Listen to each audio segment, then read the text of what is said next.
Good morning, Meadow. Beth stopped at my desk. Her eyes went wide, and I braced for what would come next.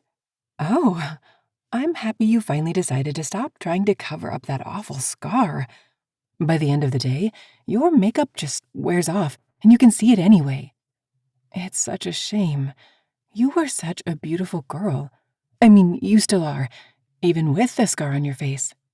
Beth smiled a bright smile as she continued by my desk, as if she wasn't just a royal bitch.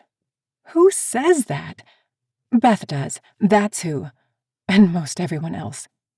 At least she makes comments to my face instead of whispering them behind my back.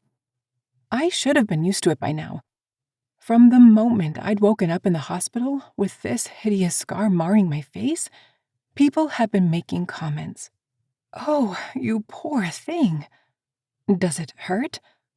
So sad to mark such a pretty face. I've heard it all, and mostly, I ignored the stares and running commentary about how my scar came to be. People comment as if I don't know I have a 6-inch scar running from my ear to my chin. I knew it was there. I saw it every day. A stark reminder that I was lucky to be alive. My flesh had been flayed open with such force, 2 of my teeth were dislodged, and I have dental implants. Unfortunately, even after plastic surgery, the scar was still prevalent.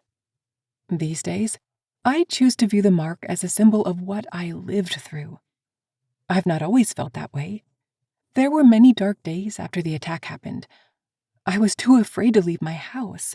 Horrified, I looked like a monster. And there was a time I'd contemplated ending it all. I might have, if it wasn't for a very special woman who I'd clung to like a lifeline. Veronica Venus 21 was my savior, even though I'd never met her in real life. She was a member of a message board I joined after I was released from the hospital. The group was for victims of violent crimes. We'd spent hours in the online chat room. She'd survived a horrific ordeal, much worse than mine. And she'd made it through. She gave me hope. Seaside, Oregon is a small resort city with a beach known for its surf breaks and a 1920s promenade with an arcade and old-fashioned carousel. The population is a hair over 6,000, a far cry from the 1.5 million who crowd Phoenix. The air is different here too, fresh and bracing, filled with a scent of salt and pine, instead of smog and stone baked by the unrelenting desert sun. I hope everything will be different here. I hope I can leave all my nightmares behind. Preoccupied with thoughts of all the work that needs to be done to the house, I drink my coffee and eavesdrop on conversations, trying not to wonder what Cass would have to say about this place. How he'd be bouncing off his stool with excitement. It's several minutes before I realize I'm uncomfortable. Surprised by the intensity of the feeling, I glance around. None of the patrons are looking my way. The music is cheerful. The interior of the diner is clean and bright, and everything appears normal. Boring, even. Then, why is the skin on the back of my neck crawling? I glance over my shoulder and discover the reason.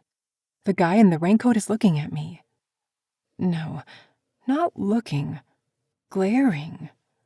Conspicuously hostile, he stares at me with total revulsion, as if I've deeply offended him in some way. Cold, hard, and utterly black, his eyes are like obsidian. I raise my brows and stare back at him, because I don't have time for assholes with attitude problems. Here you go, honey. The nice waitress deposits a plate in front of me. It's overflowing with an omelet that could feed a family of 4, topped by a messy pile of hash browns. Wow, that's a lot of food. She laughs, her stomach jiggling. I should have warned you about the portion sizes. Cal, and that's my husband, is the cook, and he likes folks to leave feeling like they got a lot for their money. Tell Cal you can raise the price of this omelet by $10, and I'd still feel like I got a lot for my money. I poke at the huge, fluffy mound with my fork. How many eggs are even in this thing? She chuckles. Who knows? I gave up trying to get him to follow recipes years ago. I hope you like it, honey. I'm sure I will. Thanks.